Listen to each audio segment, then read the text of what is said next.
S'il y a bien un film dont j'entends parler depuis plus d'une semaine de partout, il s'agit de Pieces of a Woman, le dernier film original Netflix. Alors digne des Oscars ou bien pétard mouillé, je vous en parle aujourd'hui dans cette critique à chaud.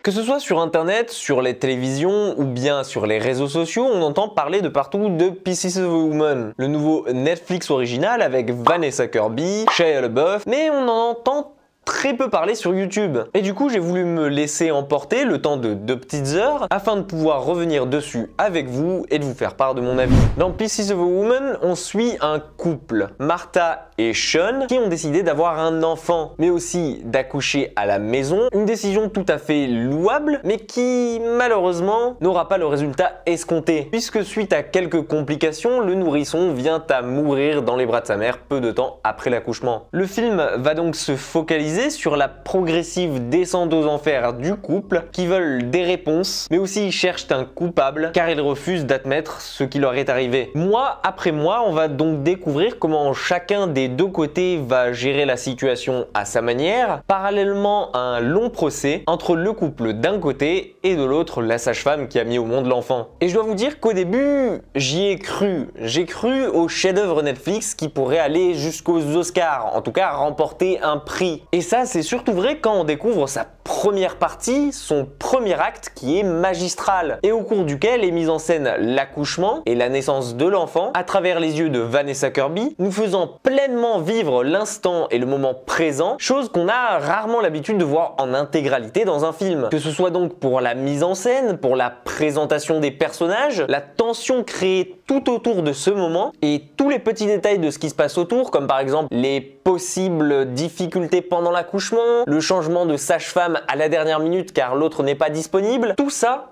tous ces petits détails qui rendent le tout si réel. Bref, une introduction si brute, si dense, si intense et si prenante comme rarement j'en ai vu, que j'en ai eu les larmes aux yeux. Tout cela, mis bout à bout, me faisait dire « Waouh Adri, mais t'es en train de vivre un grand film là, un grand moment de cinéma !» Et puis, soudainement, au bout d'une demi-heure, pouf, plus rien, envolé. Tout était parti pour laisser place à un film morne, assez triste et qui me donnait l'impression d'avoir tout raconté. Bref, une déception. Et croyez-moi quand je vous dis que j'aurais aimé que ça soit différent. Alors bien sûr, quand j'ai lancé le film, je savais dans quoi je mettais les pieds. Je m'attendais pas à voir un film d'action, un thriller. Je m'attendais pas à rire. Que le sujet de la mort d'un nourrisson, c'est quelque chose de très grave et donc de lourdes conséquences. Donc je pensais voir un film assez intense et lourd en émotions. Mais c'est comme si, passé la première demi-heure de film, il y avait plus véritablement grand chose pour nous donner envie de voir la suite. Et tout l'effet wow du premier acte s'était envolé pour laisser place à un film assez banal qui somme toute racontait juste la mort d'un couple. Et croyez-moi, dans cette catégorie, d'autres films sont passés avant et ont fait mieux. Rien qu'à voir Kramer contre Kramer en 79 ou bien plus récemment A Marriage Story avec Adam Driver et Scarlett Johansson et qui est 100 fois mieux dans ce domaine. Alors je sais que certains me diront que je passe à côté du film, que j'ai pas su l'apprécier à sa juste valeur, et certes je peux comprendre qu'on apprécie le film. Ça reste quand même un film assez beau, assez lourd et assez poétique, que ce soit de par le message du pardon qu'il porte, ou bien par ses plans assez esthétiquement beaux et visuellement parlants, qui nous font réfléchir à travers certaines métaphores et qui peuvent représenter